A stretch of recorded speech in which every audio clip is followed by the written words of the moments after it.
Bismillahirrahmanirrahim. Assalamualaikum warahmatullahi wabarakatuh.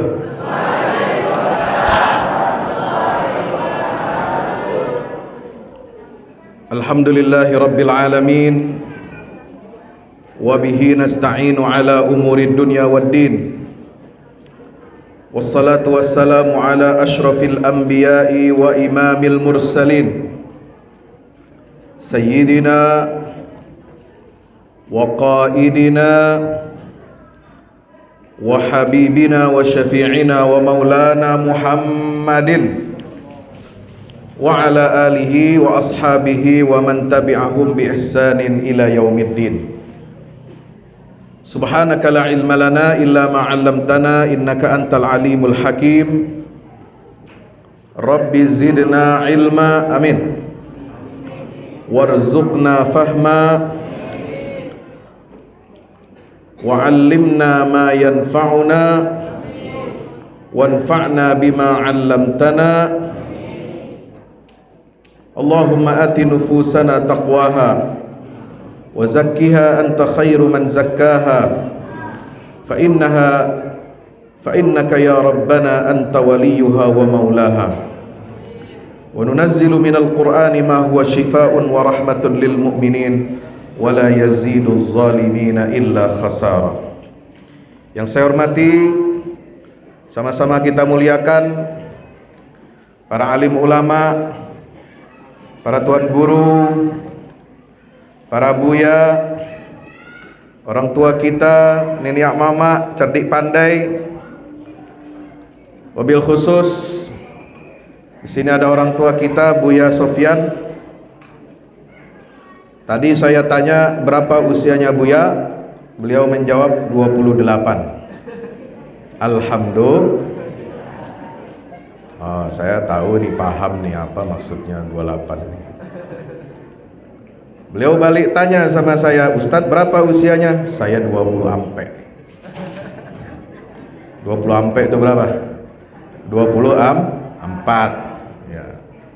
Alhamdulillah, tinggal dibalik saja angkanya itu. Kalau 28 berarti beliau ini usianya 82. Kalau 24 berarti usia saya 42. Alhamdulillah. Yang saya hormati para pengurus Dewan Kemakmuran Masjid Al-Munawwarah Kecamatan Dayun, Kabupaten Siak. Yang saya hormati para asatiz, sini ada adik saya di Al-Azhar Kairo Mesir, ada Ustadz Toto. Toto apa namanya lengkapnya saya lupa sudah. Hah? Oh, rupanya Puja Kusuma ini. Toto Prasetyo. Oh, jadi putra Jawa kelahiran Sumatera. Betul, Ustaz? Alhamdulillah. Ada juga di sini imam kita, imam muda, Ustadz Iqmal Saleh. Ya. Alhamdulillah, tidak direncanakan, tidak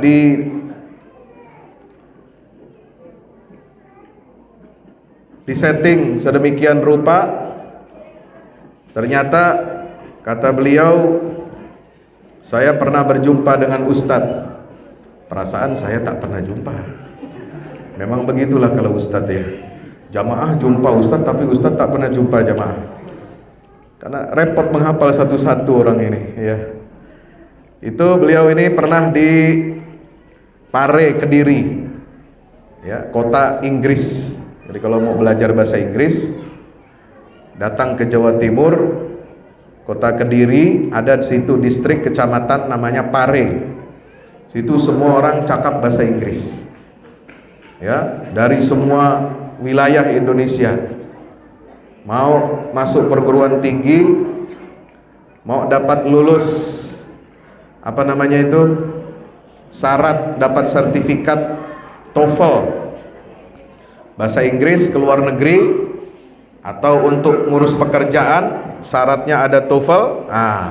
Disitulah orang-orang itu belajar dari seluruh Indonesia di kota Pare, kota Inggris. Di sana dulu yang justru memulainya itu adalah seorang kiai. Seorang kiai di kota Pare, dia mengajarkan bahasa Inggris, lalu kemudian kampung itu semuanya bisa bahasa Inggris. Bukan hanya bisa bahasa Inggris, tapi jadi justru jadi pusat pendidikan dan pengajaran bahasa Inggris di Indonesia yang terkemuka. Alhamdulillah. Yang kecil saya tak bisa sebut nama, yang besar saya tak bisa himbaukan gelarnya. Mudah-mudahan jamaah hadirin hadirat, santri-santri laki-laki maupun perempuan, anak-anak kita semuanya, mudah-mudahan yang hadir di majlis ini senantiasa kita diberkati, diridhai oleh Allah Subhanahu wa taala. Amin ya rabbal alamin. Puji syukur kehadirat Allah Subhanahu wa taala, marilah kita panjatkan dengan melantunkan mengucapkan alhamdulillahi rabbil alamin.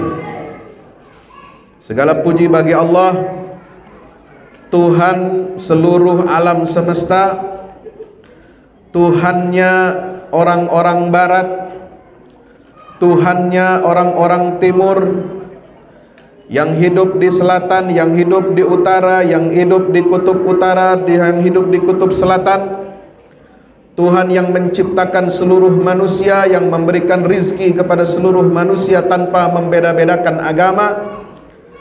Tuhan yang hanya menurunkan satu agama yang diridhai oleh Allah Subhanahu wa taala, yaitu agama untuk menjadi agama yang menjadi rahmat kasih sayang bagi seluruh alam semesta. Alhamdulillah. Kenapa saya sebut Tuhan seluruh bangsa? Kenapa saya sebut Allah itu Tuhan seluruh manusia tanpa membeda-bedakan agama? Karena Allah yang memberikan rizki kepada kita semua. Apakah dia orang beriman? Apakah dia orang kafir? Apa dia orang munafik? Orang fasik? Semua rata diberikan karunia rizki nikmat dari Allah Subhanahu wa ta'ala. Jadi Allah itu Tuhan seluruh manusia, pencipta seluruh manusia, pemberi rizki seluruh manusia. Tapi walaupun demikian, Allah yang menciptakan seluruh manusia itu hanya menurunkan dan mewahyukan satu agama yang dia ridhai, yaitu agama Islam, yang dibawa oleh para nabi dan rasul dan disempurnakan, dipungkasi dengan risalahnya Nabi kita Muhammad sallallahu alaihi wasallam. Kadang ada orang mengatakan, ada orang liberal di websitenya menulis Bismillahirrahmanirrahim dengan menyebut nama Tuhan yang pengasih dan penyayang, Tuhan semua agama. Halo, Assalamualaikum. Masih melek? Masih semangat? Takbir.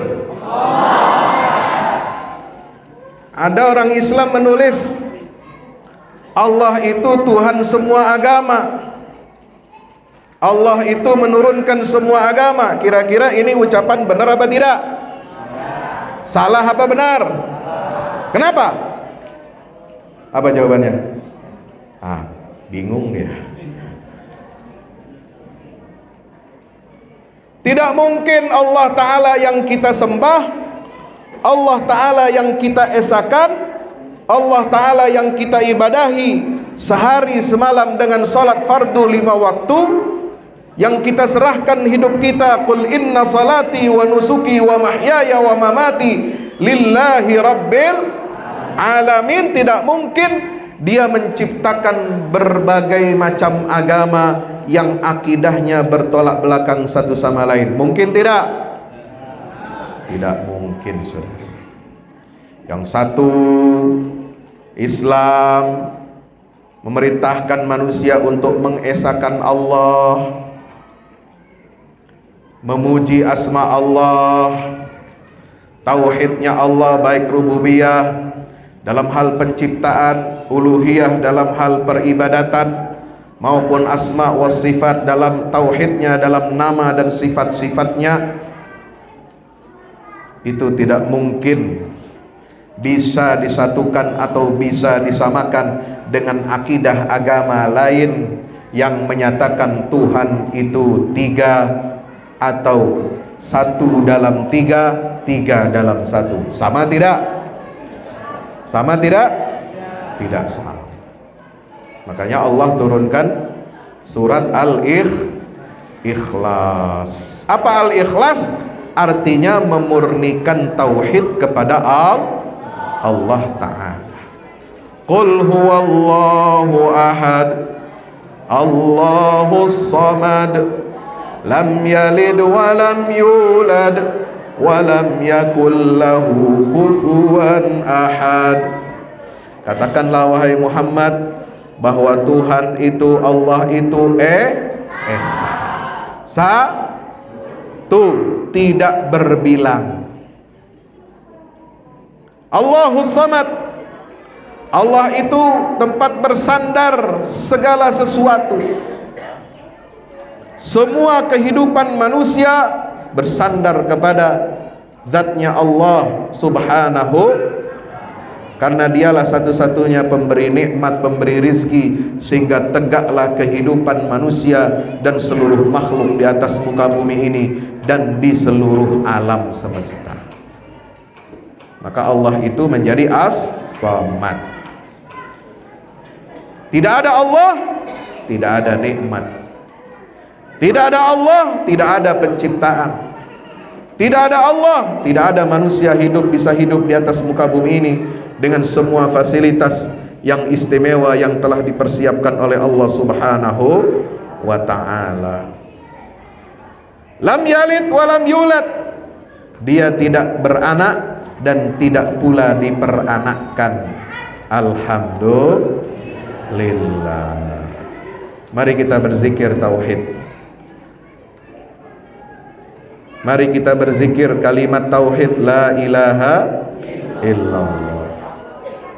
La ilaha illallah, la ilaha illallah, la ilaha illallah, ma lana rabbun siwa.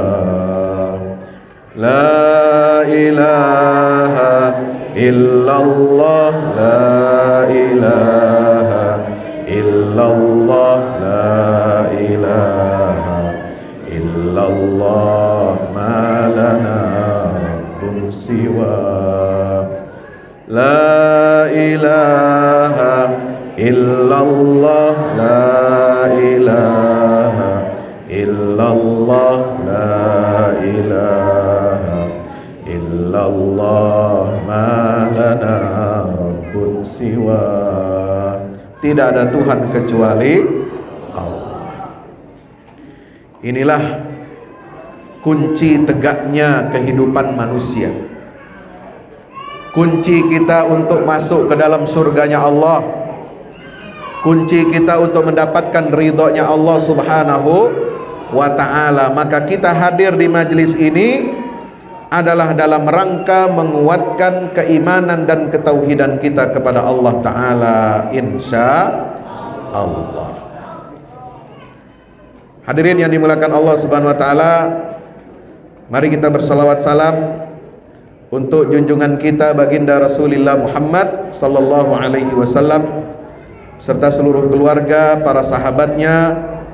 Mudah-mudahan tercurah limpahkan untuk kita semua pengikutnya hingga yaumil qiyamah. Amin ya Allah ya Rabbal alamin.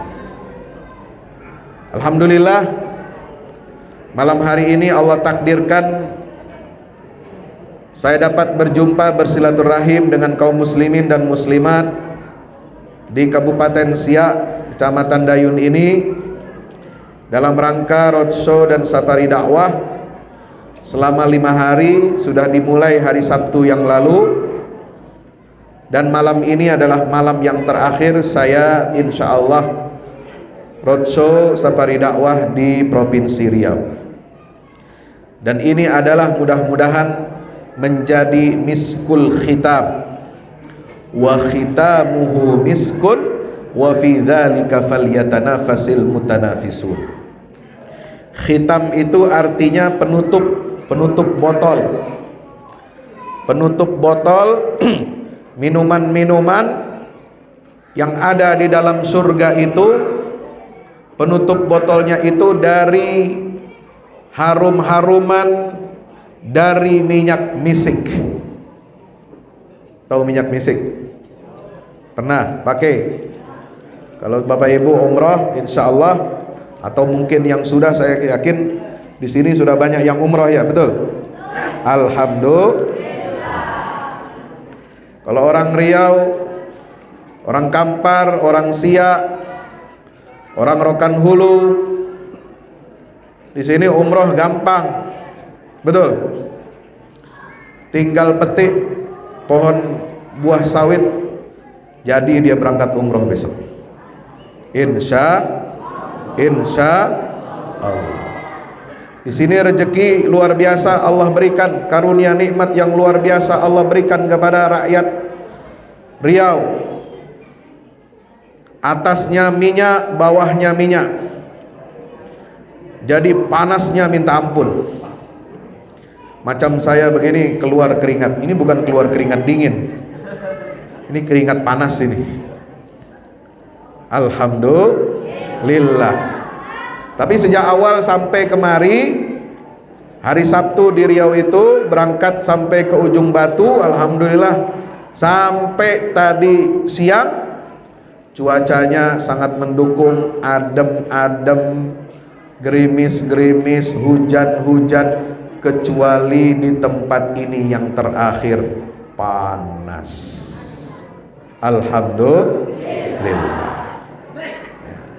Panas kita bersyukur kepada Allah, dingin juga bersyukur kepada Allah. Yang enggak enak itu kalau panas dingin. Banyak orang yang iri kepada Indonesia. Mereka ingin tinggal di Indonesia. Kenapa? Karena cuacanya tidak ekstrim. Kalau di Indonesia itu panasnya masih bisa ditoleransi. Tapi kalau panasnya di Timur Tengah, panasnya di Australia, panasnya di Afrika, itu lebih dari 40 derajat Celcius. Apalagi kalau puncaknya musim panas, bulan Juli, Agustus, September, itu bisa mencapai 46 bahkan sampai 50 derajat Celcius. Kalau musim dingin, dinginnya luar biasa. Mulai dari bulan Desember, Januari, Februari, Maret, itu puncak musim dingin, orang kegigilan. Bahkan ada musim dingin yang ekstrim. Tahun lalu saya ke Turki bulan Maret, akhir Maret mestinya sudah tidak ada salju, tidak ada badai salju, tetapi salju masih turun deras dan cukup banyak. Bahkan di bulan Februari, bulan di Turki tahun ini, itu salju di Turki itu sangat ekstrim, menutupi jalan raya sampai bandara ditutup selama beberapa hari. Alhamdulillah. Itulah Allah berikan, setiap tempat, setiap negeri berbeda-beda musim dan cuacanya, dan hanya Indonesia kita bisa pakai pakaian yang tipis, tidak perlu tebal-tebal. Alhamdulillah. Mau bulan Januari sampai Desember kita pakai pakaian yang sedang-sedang saja, tidak tipis, tidak juga tebal. Inilah keutamaan negeri Katulistiwa, Zamrud Katulistiwa, yang membentang dari Sabang sampai Merauke, Dan kalau kita sebut Merauke, sekarang harus kita perlebar lagi dari Merauke sampai Maroko, insya Allah. Bapak-bapak yang senang nonton bola, siap-siap malam ini ya. Habis tablik akbar cepat-cepat tidur, niat bangun malam tahajud. Woi, betul, tahajud tapi sambil nonton bola. Kira-kira tahajudnya sah tidak itu? Sah itu? Sholat tahajud nonton bola? Tidak sah. Perhatiannya kemana-mana ya. Kalau tahajud, tahajud ya, jangan sambil nonton bola. Sama, tidak sah. Kalau seorang pemain bola hafal Quran, bacaannya bagus, nggak boleh dia jadi imam sholat. Kenapa? Lagi main bola kok sholat? Auratnya masih terbuka kan, lututnya masih nampak, itu nggak bisa dia sholat, belum menutup aurat. Jadi kalau ada yang bilang, kalau ada ustadz banyak hafalannya, bagus bacaannya, selama dia masih main bola maka tidak sah dia jadi imam walaupun ustadz. Betul, main bola kok jadi imam, gimana? Lagi main bola ya main bola, jangan main bola sambil jadi imam sholat, saudara. Betul. Insya Allah kita doakan mudah-mudahan timnas Maroko menang, amin ya rabbal alamin, melawan Prancis. Prancis ini yang menjajah, negeri penjajah ya. Mereka di Maroko ini berhadap-hadapan sudah lama dengan Prancis. Sebelum masuk masa modern, sebelum masuk abad 20-21, Maroko sebagian warganya meskipun banyak yang berbahasa Prancis, tapi mereka ini orang asli Berber, orang asli Arab. Mereka orang Islam yang pertama kali menyebarkan cahaya Islam ke benua Eropa. Alhamdulillah. Sejak kapan? Sejak abad 8 Masehi. Tahun 711, Musa bin Nusair sebagai gubernur Bani Umayyah yang berpusat di Damaskus, dia sudah minta izin kepada khalifah yang ada di Damaskus untuk menyebarkan dan membawa Islam menyeberang dari Maroko masuk ke semenanjung Iberia yang ada di Spanyol. Alhamdulillah, Spanyolnya sudah dikalahkan oleh Maroko. Tidak cukup Spanyol yang dikalahkan, Portugal kemarin juga kita kalahkan. Alhamdulillah. Tentara Muslim dari tahun 711 Masehi masuk ke Spanyol, menaklukkan kerajaan-kerajaan Nasrani di sana sampai tahun 732. Gubernur Andalusia yang ditunjuk oleh Khalifah Bani Umayyah di Damaskus, yaitu Abdurrahman Al-Ghafiqi, beliau membawa pasukannya melesat menuju ke utara Spanyol dan masuk ke perbatasan Prancis. Tapi qadarullah, di perang yang disebut dengan Battle of Tours, Balatus Syuhada, pasukan muslim tidak berhasil menembus wilayah Prancis.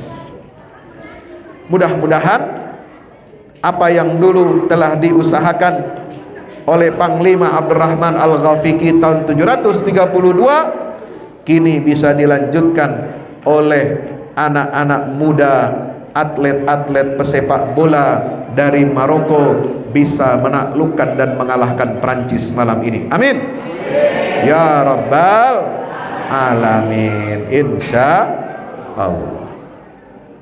Maka itu hadirin yang dimuliakan Allah Subhanahu wa taala, kita bersyukur kepada Allah, umat Islam masih diberikan kekuatan oleh Allah,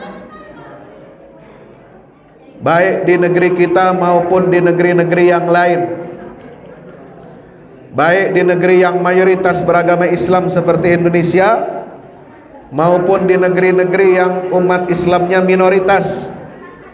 Walaupun digencet, walaupun diintimidasi, walaupun diteror, walaupun disudutkan, walaupun distigmakan sebagai kaum teroris, kaum radikal, di negeri-negeri yang minoritasnya adalah muslim, tetapi alhamdulillah Islam masih tetap berdiri tegak sampai hari ini, dan insya Allah akan terus berdiri tegak sampai hari kiamat. Amin ya rabbal alamin. Banyak cara musuh-musuh Islam untuk menghancurkan Islam ini,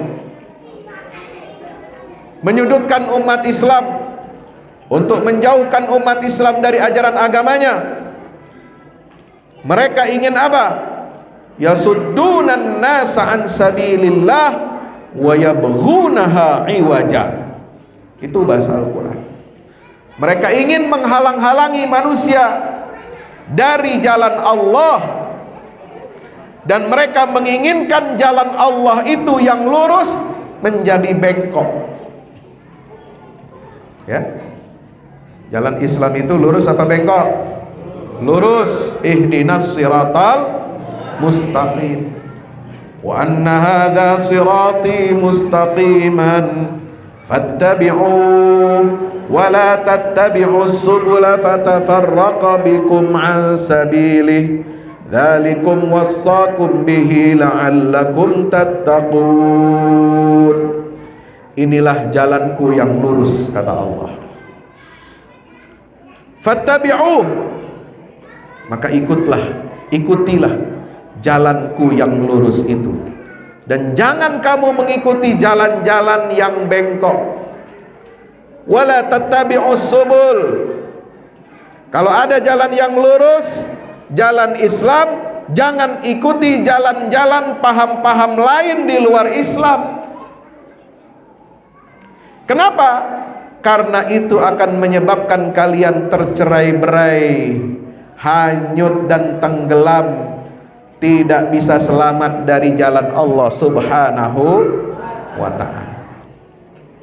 Inilah wasiat Allah kepada kita semua, kepada kalian, kata Allah Ta'ala, supaya kalian bertakwa kepada Allah. Nah, ini tantangan umat Islam. Musuh-musuh Islam menghendaki kita menjauh dari jalan yang lurus. Musuh-musuh Islam menawarkan alternatif jalan-jalan Islam yang bengkok. Mereka tidak senang kalau umat Islam ini istiqomah dengan ajaran agamanya. Mereka tidak senang kalau umat Islam ini mengikuti sunnah nabinya. Mereka tidak senang kalau umat Islam ini bermakmum kepada Al-Quran, berittiba kepada Rasulullah sallallahu alaihi wasallam, dan mengikuti fatwa-fatwa ulama yang ar-rasikhuna fil ilm. Mereka akan terus-menerus menjauhkan umat Islam dari jalan yang lurus. Dengan cara bagaimana? Dengan menawarkan jalan-jalan lain selain Islam. Yabghunaha iwaja. Mereka menginginkan jalan Islam itu yang lurus dirubah arahnya menjadi bengkok. Maka kita harus hati-hati sebagai orang tua, sebagai tokoh masyarakat, sebagai pemangku agama, pemangku adat di negeri yang kita cintai ini. Banyak upaya-upaya untuk menjerumuskan, untuk membelokkan umat Islam ini dari jalan yang lurus, jalan yang diridhai oleh Allah Subhanahu wa ta'ala.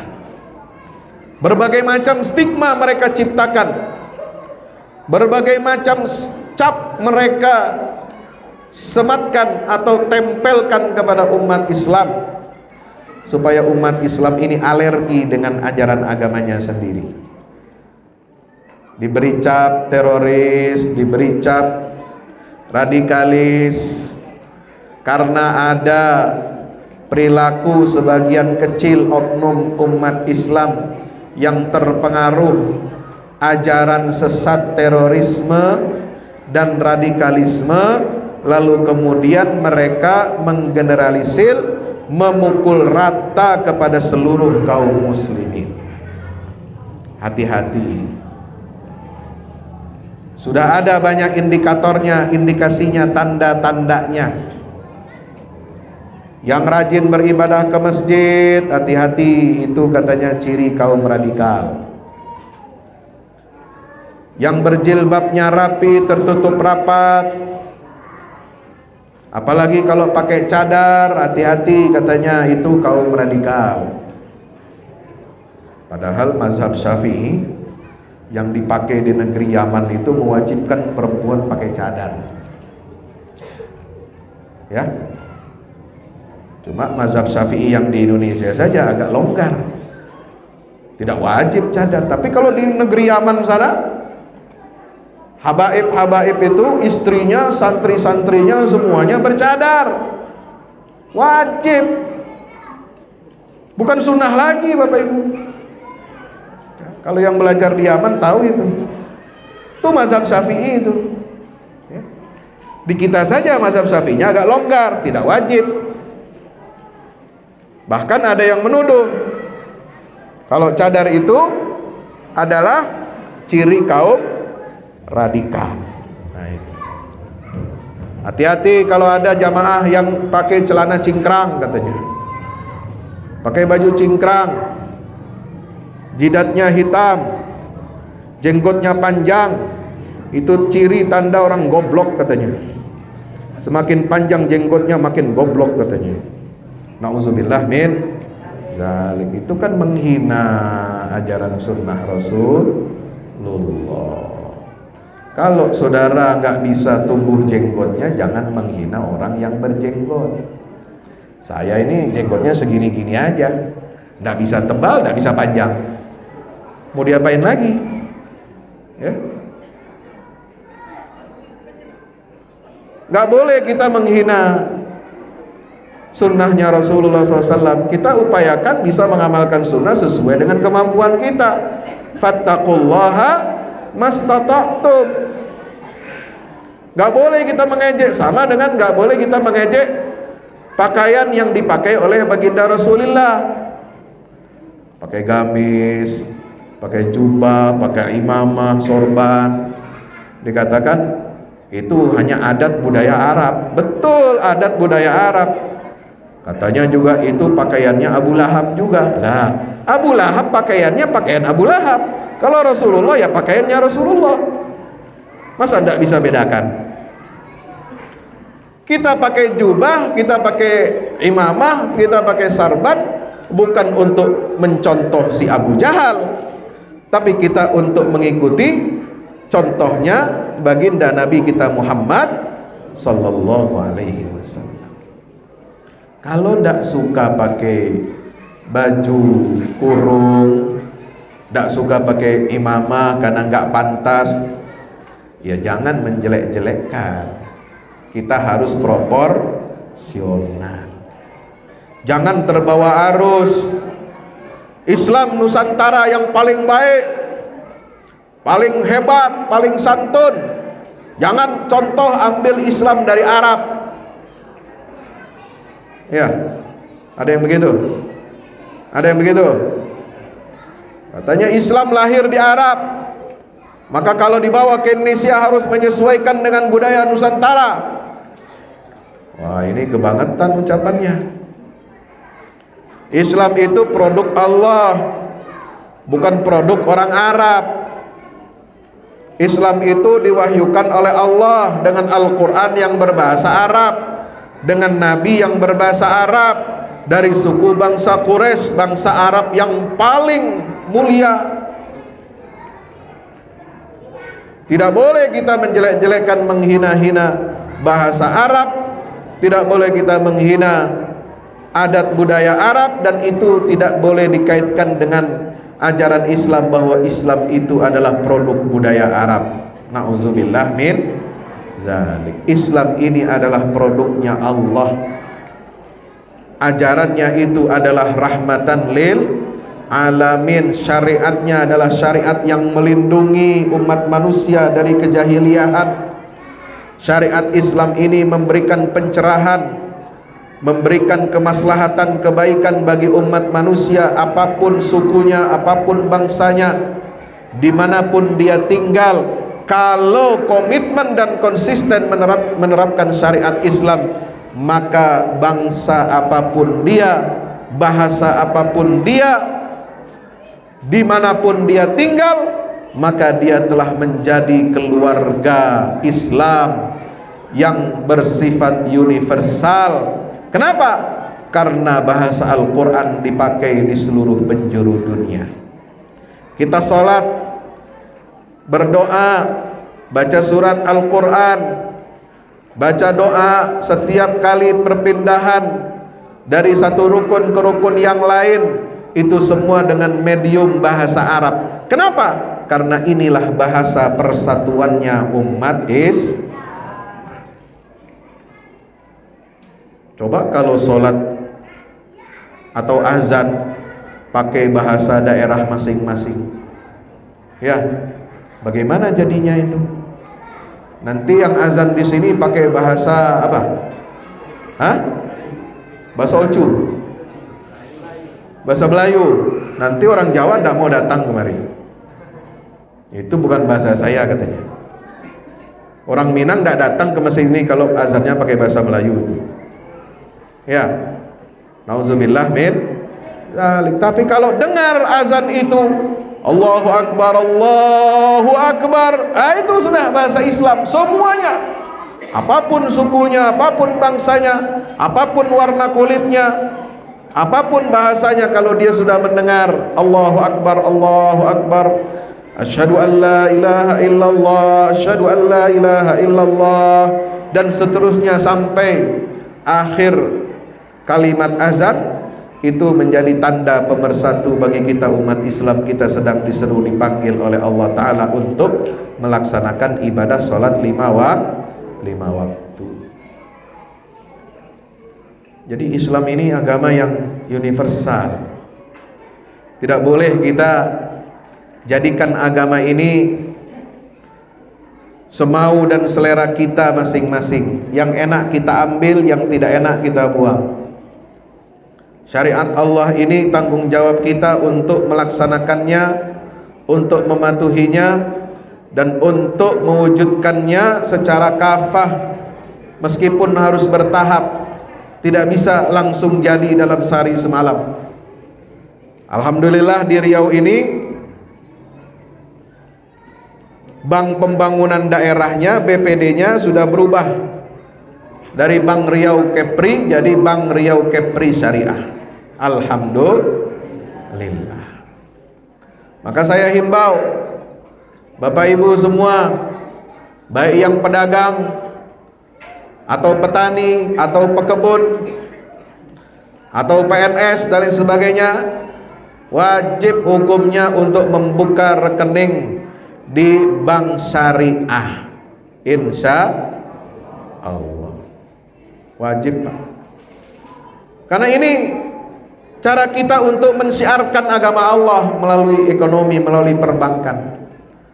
Kalau umat Islam masih pakai rekening non syariah, bank konvensional, lalu bagaimana nasibnya bank syariah? Tidak ada nasabahnya. Sementara orang-orang barat, bahkan orang-orang Cina di Singapura, di negaranya sana di Cina, kemudian di mana lagi, Korea Selatan, di Australia, mereka berbondong-bondong untuk mendirikan bank syariah. Mereka berbondong-bondong untuk mengajukan proposal pembiayaan syariah, ya. Jadi bank syariah itu memberikan dana pembiayaan bisnisnya, ekonominya untuk orang-orang non-muslim. Kenapa? Karena umat Islamnya tidak melek ekonomi. Maka itu mari sama-sama kita di Riau Kabupaten Siak ini, kita sama-sama meningkatkan kualitas ekonomi umat kita, mendukung program perbankan syariah kita, jauhi riba, jauhi muamalat yang bertentangan dengan syariat agama Allah Subhanahu wa ta'ala, insya Allah. Maka Bapak Ibu yang dirahmati Allah Ta'ala, malam ini kita bersyukur kehadirat Allah, dapat bersilaturahim, bertatap muka di sini untuk saling mengingatkan bahwasanya orang-orang kafir itu musuh-musuh Allah, musuh-musuh Islam.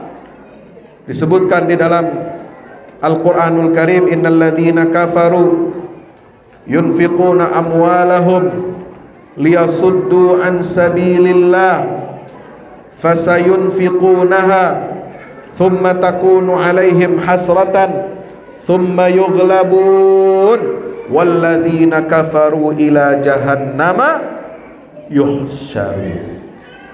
Sesungguhnya orang-orang kafir, mereka menginfakkan hartanya, ya. Jadi yang berinfak itu bukan cuma orang Islam, bangun masjid, bangun pesantren, wakaf Quran, wakaf ini, wakaf itu, ya. Hatta orang-orang kafir itu menginfakkan hartanya. Tapi berbeda dengan orang yang beriman. Kalau orang beriman menginfakkan hartanya untuk jalan Allah, mereka orang-orang kafir ini rela merogoh kantongnya, rela merogoh koceknya, rela memberikan sumbangannya yang terbaik. Untuk apa? Liyasuddu an sabilillah, untuk menghalangi orang dari jalan Allah, ya. Mereka berlomba-lomba berdonasi untuk apa? Untuk program penginjilan. Tahu penginjilan? Nah, menyebarkan tabsyir, kalau bahasa Arabnya tabsyir, evangelisme, berita kabar gembira penginjilan disebarkan sampai ke rumah-rumah. Mereka berani, Pak. Sampai kemarin ada video viral kurang lebih 2 menit.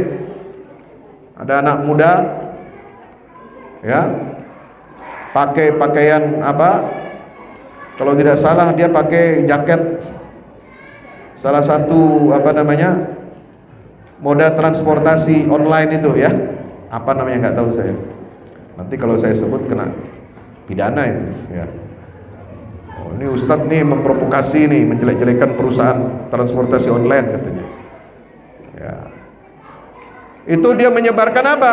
Menyebarkan brosur-brosur, pamflet-pamflet tentang penginjilan.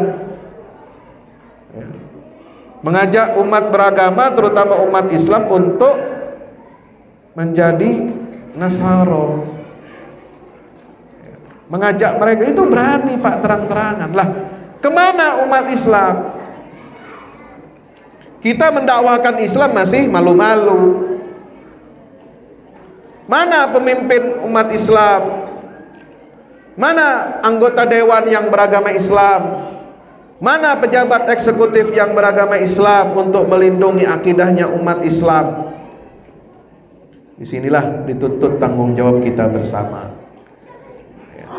Bukan hanya mereka menyebarkan pengabaran Injil ke tengah-tengah umat Islam. Kalau dulu di zaman penjajahan di masa lalu, Portugis datang ke Nusantara, Belanda datang ke Nusantara, Inggris datang ke Nusantara, dan seterusnya dan seterusnya. Mereka itu punya program 3G, 3G, tahu 3G? Gold, Gospel, and Glory. Gold, mereka untuk kepentingan ekonomi, mencari sumber kekayaan alam. Mereka ingin merampas kekayaan alam yang ada di negeri-negeri muslim yang kaya berlimpah sumber daya alamnya. Gospel, mereka ingin menyebarkan kabar penginjilan ke seluruh dunia dengan kekuatan militernya. Karena itu, setelah kekuasaan Islam di mana Andalusia di Spanyol yang dulu masuk dari Maroko sejak tahun 711 Masehi berakhir tahun 1492 ketika kerajaan Islam terakhir di Spanyol, yaitu kerajaan Islam Granada, menyerahkan diri takluk kepada Raja Ferdinand dan Ratu Isabella, maka dunia Kristen mulai ancang-ancang setelah berhasil mereka melakukan reconquista, pembebasan kembali semenanjung Iberia dari kekuasaan orang Islam, kemudian dikristenkan kembali. Mereka di bawah pimpinan Paus agama Katolik, mereka membuat perjanjian antara dua negara, itu yang dikenal dengan perjanjian Tordesillas tahun 1496. Mereka membagi dunia ini menjadi dua. Belahan barat dunia diserahkan kepada kerajaan Spanyol, dan belahan dunia timur diberikan kepada Portugis. Untuk apa? Untuk melakukan penginjilan ke seluruh dunia dengan kekuatan militer mereka, dengan armada laut. Maka lahirlah di situ pelaut-pelaut terkenal dari Spanyol seperti Columbus sampai ke benua Amerika, dari Portugis Alfonso, Vasco da Gama dan lain sebagainya, itu sampai ke Nusantara di sebelah timur. Mereka inilah yang menyebarkan agama Katolik sampai ke Nusantara dan mengusir, menaklukkan kerajaan-kerajaan Islam di Nusantara. Tapi alhamdulillah, gerakan mereka dari tahun 1496 sampai ke Malaka, menaklukkan Kesultanan Malaka tahun 1511, ditentang, dilawan oleh kerajaan Demak, mengirimkan armada besar angkatan laut kerajaan Demak di bawah pimpinan Adipati Unus. Mereka akhirnya ingin melebarkan sayap lagi sampai ke Batavia, sampai ke Sunda Kelapa. Di Sunda Kelapa kekuatan mereka dihancurkan oleh Syarif Hidayatullah, menantu daripada Sunan Gunung Jati. Mereka terusir dari Sunda Kelapa, pergi ke arah timur lagi sampai ke Maluku, ke Ternate, menguasai jalur perdagangan rempah-rempah, menguasai Banda Neira, dan mendapatkan perlawanan dari Raja Sultan Ternate dan Tidore di bawah pimpinan Sultan Babullah, sehingga mereka terusir tahun 1590 dari Kepulauan Nusantara. Tapi setelah itu datang lagi penjajah lain dari Eropa, Belanda, masuk ke Nusantara. Ini sama, polanya sama, alasannya sama, mencari kekayaan alam, mencari jalur rempah-rempah, menguasai monopoli perdagangan, dan juga menyebarkan agama Nasrani ke Nusantara. Bapak Ibu yang dirahmati Allah Subhanahu wa taala, ini tantangan yang harus kita hadapi. Umat Islam tidak boleh lemah. Wala tahinu wala tahzanu wa antumul a'launa in kuntum mu'minin. Jangan kamu lemah, jangan kamu bersedih, kata Allah Subhanahu wa taala, wa antumul a'laun, sementara kalian ini derajatnya ditinggikan oleh Allah Subhanahu wa taala. Tapi ada syaratnya, Pak. In kuntum mu'minin. Kita akan menang, kita akan berjaya, kita akan bisa mengalahkan musuh-musuh kita, kita akan bisa memenangkan pertarungan peradaban jika kita benar-benar menjadi orang yang beriman kepada Allah. Kalau imannya kembang kempis, kalau imannya naik turun, turun terus, kalau imannya bisa dibeli dengan uang, dengan kekuasaan, dengan jabatan, walaupun umat Islam itu mayoritas banyak jumlahnya di negeri ini. Kalau pemimpin-pemimpinnya bisa dibeli dengan uang, dengan kekuasaan, dengan jabatan, dengan konsesi ekonomi, maka kekuatan umat Islam ini akan sirna. Kenapa? Karena pemimpinnya cinta kepada dunia, tidak lagi berpihak kepada umat Islam. Kalau pemimpin sudah tidak berpihak kepada umat Islam, maka siap-siaplah nasib kita nanti akan seperti umat Islam di Spanyol. Berkuasa 800 tahun, tetapi setelah itu hancur, dikalahkan oleh musuh-musuhnya, lawan-lawannya, bahkan dibunuh secara massal, disiksa secara massal, disuruh pindah agama kepada agama Katolik. Kalau tidak mau pindah agama, pilihannya cuma dua: diusir dari tanah kelahirannya atau dibunuh. Setelah itu terjadi mahkamah inkuisisi, mahkamah peradilan keyakinan agama. Ketika terjadi kekalahan umat Islam di Spanyol, umat Islam ini ada yang sebagian menutupi identitasnya, bersembunyi dia dengan identitasnya, tidak menampakkan identitasnya, maka terjadilah peradilan mahkamah agama, inkuisisi. Itu terjadi selama 4 abad. Apa tujuannya? Spanyol, Portugis, negerinya siapa? Ronaldo, ya. Klub Barcelona, Madrid itu nama Arabnya itu Majarid. Dulu namanya Majarid. Barcelona itu Barcelona, Sevilla itu Isbilia, ya. Toledo itu Tulaitilah, Cordova itu Kurtubah. Itu kota-kota Islam. Anda bisa saksikan jejak-jejak peninggalan Islam, bangunannya, arsitekturnya, arsitektur Islam, bahkan bahasanya masih berpengaruh kepada bahasa Spanyol. Itu masih ada pengaruh bahasa Arab sampai berapa puluh persennya itu. Sehingga mereka menutupi identitasnya, tidak mau keluar ketahuan. Disitulah Raja Ferdinand dan Ratu Isabella melakukan inkuisisi, ya, penyiksaan, supaya orang-orang Moors, orang-orang Islam di Spanyol ini yang tidak mau mengaku dia masih tetap beragama Islam, mereka mau mengakuinya. Maka dibuatlah cara-cara penyiksaan yang di luar batas kemanusiaan.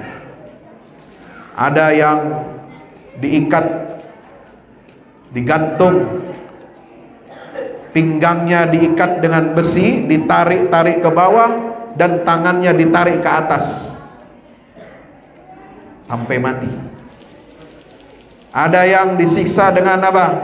Mulutnya disumpal, dimasukkan kain ke dalam mulutnya, lalu kemudian dituangkan air supaya masuk ke dalam, dan tangannya sudah terikat, tidak bisa dia menolak mulutnya dimasukkan air melalui kain linen. Itu menyakitkan, masuk ke paru-paru, kalau kebanyakan air bisa mati. Ada yang diikat di tiang besar, badannya diikat, semuanya diikat dengan tali-tali besar, tebal.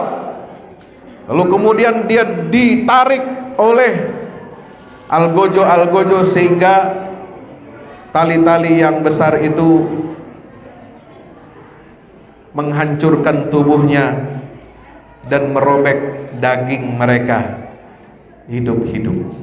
Begitu cara umat Islam dulu menghadapi siksaan dan penderitaan untuk membela keyakinan agamanya. Mau kita seperti itu? Mau tidak seperti itu? Filipina juga sama. Filipina dulu mayoritas beragama Islam, tapi gara-gara ada Spanyol masuk ke sana, penjajah, sehingga mereka bahasanya bahasa Spanyol, ya, pengaruhnya luar biasa, sehingga dijadikan Kristen, mereka diinjilkan, mereka dimurtadkan dari agama Islam. Maka berubahlah Filipina yang tadinya mayoritas 90% beragama Islam, sehingga sekarang tinggal Islam itu ada di hanya beberapa kepulauan saja. Hadirin yang dimuliakan Allah Subhanahu wa taala, maka mari kita saling mengingatkan, tawassaw bil haq tawassaw bis sabr, untuk menjaga agama kita, akidah kita. Jangan terbujuk rayu orang-orang yang memusuhi agama Allah Subhanahu wa taala. Jangan terbujuk rayu paham-paham yang menyesatkan. Jaga iman Islam anak kita, keluarga kita, masyarakat kita dan lingkungan kita. Kita semua akan bertanggung jawab di hadapan Allah Subhanahu wa taala. Insya Allah. Kita harus sampaikan kebenaran. Maka perlunya di sini ulama dan umara bersatu padu.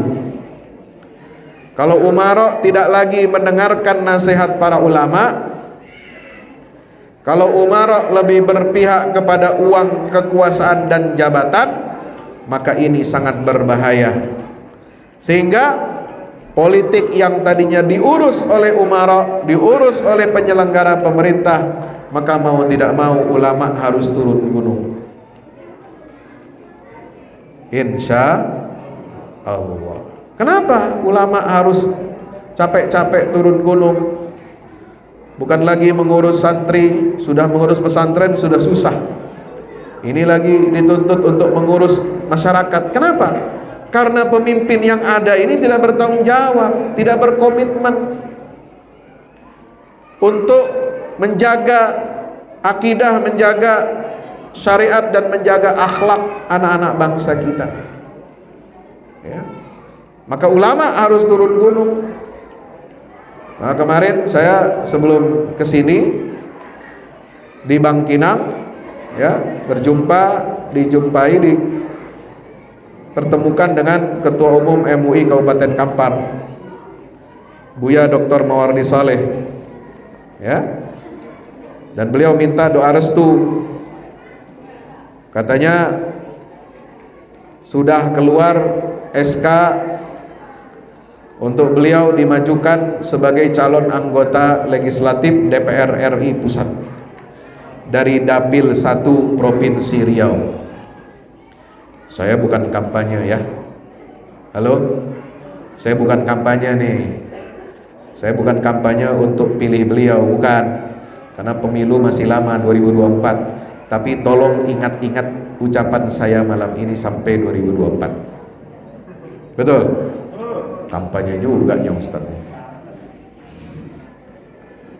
Ya, kalau kita tidak gunakan suara kita untuk memilih orang-orang yang baik, orang-orang saleh yang mengisi di pemerintahan, yang mengisi di Dewan Perwakilan Rakyat, maka suara kita akan dimakan, diambil oleh orang jahat, oleh orang yang tidak bertanggung jawab, oleh orang yang punya uang, punya kuasa, tapi dia tidak punya agama.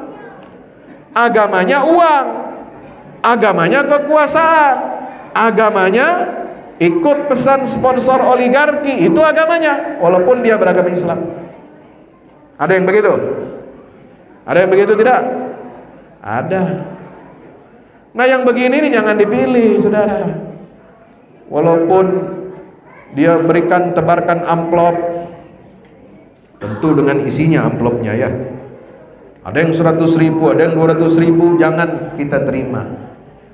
Jangan kita terima, kita kembalikan. Kalau dia paksa kita terima juga, terima saja, bakar di depan dia amplop dan uangnya itu. Oh, mubazir Ustaz? Enggak mubazir, itu uang haram. Uang haram sama dengan, mohon maaf, rokok itu haram, betul. Kata orang yang ahli rokok, ahli hisab, karena ini barang haram Pak Ustadz, saya bakar. Tapi dihisapnya bakarnya itu, bukan bakarnya dibuang. Allah, astagfirullahalazim. Ya, kalau bakar alasannya ini barang haram, ya buang, jangan terus dihisap. Makin dihisap rokok yang dibakar makin enak katanya. Nah, ini penyakit. Maka sudah diingatkan oleh Menteri Keuangan Ibu Sri Mulyani. Wah, ini Ibu Sri Mulyani ini kadang-kadang ada betulnya juga. Kadang-kadang dia bilang keluarga miskin di Indonesia menghabiskan uang 346.000 rata-rata per bulan untuk merokok. Halo? Halo? Keluarga miskin per bulan menghabiskan uang untuk beli rokok 346.000. 346.000 kalau dikali 12 bulan berapa itu? Ada berapa? Hah? Itu sudah berapa? Kalau 10 saja 3.460 tambah 3,5 berarti 700. 3.460 tambah 700 itu berapa? Itu 4 juta lebih setahun. Setahun 4 juta lebih sanggup untuk beli rokok, tapi untuk berkurban dia di hari Idul Adha tak sanggupnya dia itu. Ada yang begitu? Nah, jadi jangan ya. Insya hentikan itu semua karena bebannya berat. Beban pemerintah untuk bayar BPJS berat, kasihan pemerintah itu Pak. Kadang-kadang perlu kita bantu juga pemerintah. Betul? Ya. Jangan kita habiskan uang kita untuk hal-hal yang mudarat, yang merugikan kita semua. Lebih baik kita sisihkan, kita tabung untuk ibadah kepada Allah, dengan kita persiapkan tabungan kurban, insya. Maka di Masjid Al-Munawwarah ini saya himbau untuk membuka tabungan kurban buat jamaahnya, insya Allah. Jangan hanya tabungan untuk arisan, tabungan untuk anak sekolah, tabungan untuk beli pupuk, beli kebun, tapi juga tabungan untuk berkurban yang harus kita pikirkan baik-baik. Masak-masak setahun bisa terkumpul 4 juta beli kambingnya itu yang paling bagus, insya Allah. Jangan beli kambing harga 2 juta. Sudah kurus, tipis, sakit-sakitan. 2 juta tidak ada harganya. Beli kambing yang 4 juta, 5 juta baru bagus. Itu pun kalau di Jakarta kambing 5 juta ini tidak terlalu bagus. Yang paling bagus itu 7 juta sekarang. Insya Allah. Mudah-mudahan Allah jaga kita semuanya, iman Islam kita. Kita didik anak-anak kita dengan nilai-nilai akidah, nilai-nilai iman Islam, amar ma'ruf dan nahi mungkar untuk senantiasa kita suarakan, kita gelorakan, kita dukung orang-orang baik untuk menempati tempatnya yang baik, untuk berniat beramal yang baik, untuk memperjuangkan kebaikan dan keadilan bagi seluruh rakyat Indonesia. Amin ya rabbal alamin. Mudah-mudahan bermanfaat apa yang dapat saya sampaikan pada malam hari ini. Tidak banyak yang dapat saya sampaikan. Mudah-mudahan Allah catat ini semua sebagai amal saleh buat kita semuanya yang hadir di majlis ini ataupun yang melihat, mendengar melalui YouTube. Ada rekamannya, ada yang live streamingnya. Mudah-mudahan ini jadi asbab hidayah dari Allah Ta'ala buat kita semua, asbab turunnya rahmat dari Allah, agar Allah memberikan keberkahan dari langit dan dari bumi karena penduduk negeri Dayun Kabupaten Siak ini beriman dan bertakwa kepada Allah Ta'ala. Amin ya rabbal alamin. Kita doakan para tokoh-tokoh agama kita, ulama kita, imam kita yang baru meninggal dunia maupun yang sudah lama meninggal dunia, meninggalkan dunia yang fana ini. Kita doakan mudah-mudahan Allah terima iman Islamnya, Allah terima amal salehnya, Allah ampuni dosa-dosanya, Allah jadikan kuburnya raudhah min riyadil jannah, taman dari antara taman-taman surga. Amin ya rabbal. Kita doakan tuan-tuan guru kita, buya-buya kita yang sudah sepuh, sudah berusia lanjut, mudah-mudahan Allah berikan kekuatan iman Islam, istiqomah hingga akhir hayat, dan kita semua mendapatkan husnul khatimah. Sudah banyak ulama yang meninggalkan kita. Ada Kiai Zainuddin MZ, ada Kiai Hasyim Muzadi, ada Syekh Ali Jabir, ada Ustadz Jeffrey, ada lagi siapa? Kemarin yang terbaru Kang Rasid, ya, teman saya di Damai Indonesia Ku TV One. Ya, kita doakan mudah-mudahan para asatiz, para ulama yang kita kenal maupun yang tidak kita kenal, di masa pandemi Covid kemarin saja, kata Nahdlatul Ulama, ada kurang lebih 900 ulama dan kiai pesantren yang wafat meninggal dunia. Ya, susah untuk mencari penggantinya. Kalau yang menggantikan atlet main bola banyak. Kalau yang menggantikan politisi di Senayan, politisi di Siak atau di Pekanbaru, banyak yang mengantri untuk menjadi pengganti antar waktu PAW. Betul. Kalau mau jadi pengusaha, cari penggantinya banyak. Cari pebisnis, cari penggantinya kalau mati banyak, Pak. Tapi kalau ulama, cari penggantinya ini enggak gampang. Pendidikannya perlu bertahun-tahun, perlu mujahadah, perlu pendekatan ataupun metode yang khusus untuk mencetak dan melahirkan ulama-ulama yang rabbani, ulama-ulama yang bertanggung jawab kepada umat dan di hadapan Allah Subhanahu wa ta'ala. Kita doakan mudah-mudahan alim ulama kita yang telah pergi mendahului kita semuanya diberikan rahmat, diberikan maghfirah dari Allah Ta'ala, keluarganya diberikan kesabaran, dan mudah-mudahan lahir terus calon-calon penerus ulama-ulama kita sehingga dapat membimbing umat ini ke jalan yang lurus yang diridhai oleh Allah Ta'ala. Amin ya rabbal ala hadhihi niyya wa kulli niyatin shalihah. Al-Fatihah.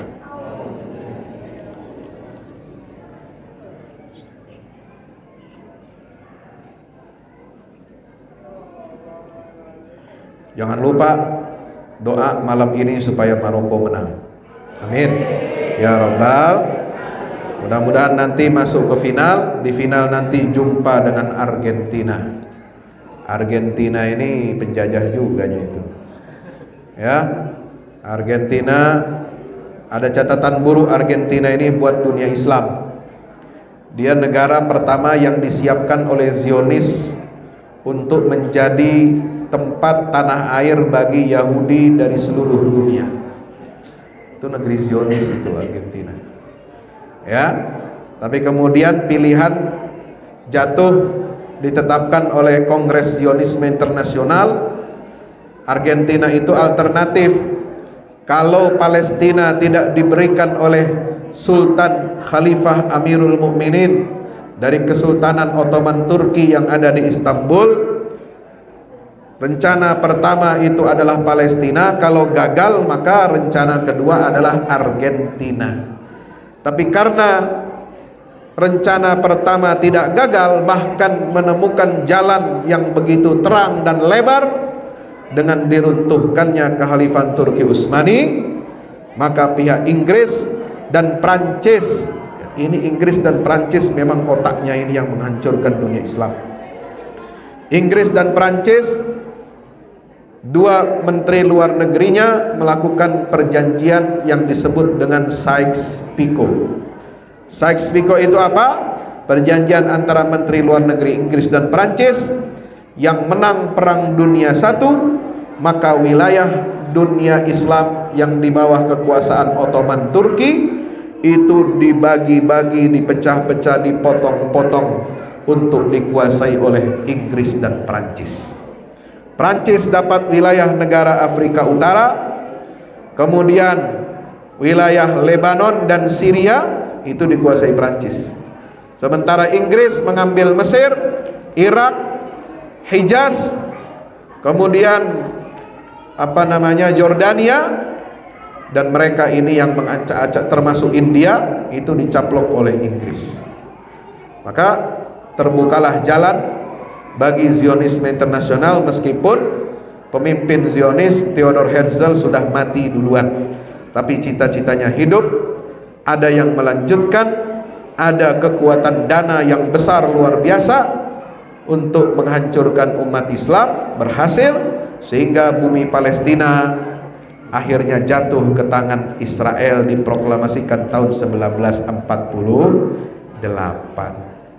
Timnas Maroko yang kita dukung malam ini adalah tim kekuatan negeri muslim yang sejak dulu membela perjuangan umat Islam di Palestina dan Baitul Maqdis. Ketika negara-negara barat, tentara salib menguasai menjajah Yerusalem, Baitul Maqdis, Sultan Salahuddin Al-Ayyubi ingin membebaskan Baitul Maqdis. Dia minta kepada raja-raja di negeri-negeri Islam untuk mengirimkan pasukan terbaiknya. Maka dikirimlah oleh pemimpin Maroko pada saat itu, Abu Ya'qub Al-Mansur, ribuan tentara dari Maroko untuk ikut dalam pasukannya Salahuddin Al-Ayyubi dalam perang Hittin untuk membebaskan Masjidil Aqsa. Mengirimkan 180 armada kapal laut dari Maroko masuk ke Laut Mediterania sampai di pelabuhan Akka untuk mendukung perjuangan umat Islam mengembalikan Baitul Maqdis, Masjidil Aqsa ke tangan kaum muslimin. Sehingga Sultan Salahuddin Al-Ayyubi menghadiahkan dan mewakafkan sebidang tanah di area samping Masjidil Aqsa yang disebut dengan Hayyul Magharibah, distriknya, perkampungannya orang-orang Maroko. Di mana tempatnya? Sekarang yang menjadi tembok ratapan Israel. Itu dulu kampungnya orang-orang Maroko yang ditugaskan oleh Salahuddin Al-Ayyubi untuk menjaga dan melindungi Baitul Maqdis atau Masjidil Aqsa. Kita wajib berterima kasih kepada mereka. Siap dukung Maroko? Ustadz ini terlalu semangat ini. Di masjid minta dukung Maroko ini. Bukan apa-apa, saya tidak peduli dengan bolanya. Kalau nonton bola saya tidak suka nonton, Pak. Saya suka nonton hasilnya saja. Ya, kalau sudah ada gol-golnya viral-viral, nah itu senang saya itu. Tapi nonton dari awal bangun jam 2, nah itu enggak. Saya enggak terlalu suka. Tapi ini bukan sekedar nonton, bukan sekedar bolanya, tapi nilai-nilainya yang ada dalam sejarah. Mereka ini yang mengangkat derajat orang Islam di pentas dunia dalam sepak bola, bisa mengalahkan Spanyol, Portugal yang dulu mereka menghancurkan kekuatan Islam di Eropa. Mudah-mudahan nanti bisa mengalahkan Prancis dan di final bisa mengalahkan Argentina, negeri tempat pertama Zionis akan mendirikan negara bagi leluhur mereka. Amin ya rabbal. Kita doakan mudah-mudahan sukses, berhasil. Umat Islam dimanapun berada juga mendapatkan kemenangan-kemenangan dari Allah Ta'ala. Kita terus mendukung perjuangan Palestina, perjuangan untuk membebaskan Baitul Maqdis dari cengkraman penjajah Yahudi laknatullah sampai kapanpun dengan segenap upaya dan daya kita, insya Allah. Demikian yang dapat saya sampaikan, mudah-mudahan bermanfaat. Terima kasih atas perhatian dan mohon maaf atas segala kekurangan. Jika ada kata-kata yang tidak berkenan, saya mohon dibukakan pintu maaf yang sebesar-besarnya. Mau maafkan saya? Alhamdulillah. Jangan lupa doakan saya, mudah-mudahan Allah berikan kekuatan, kesabaran, keistiqomahan dalam mendakwahkan syiar agama Allah Subhanahu wa taala. Aqulu qauli hadza, astaghfirullah li wa lakum. Wassalamu alaikum warahmatullahi wabarakatuh.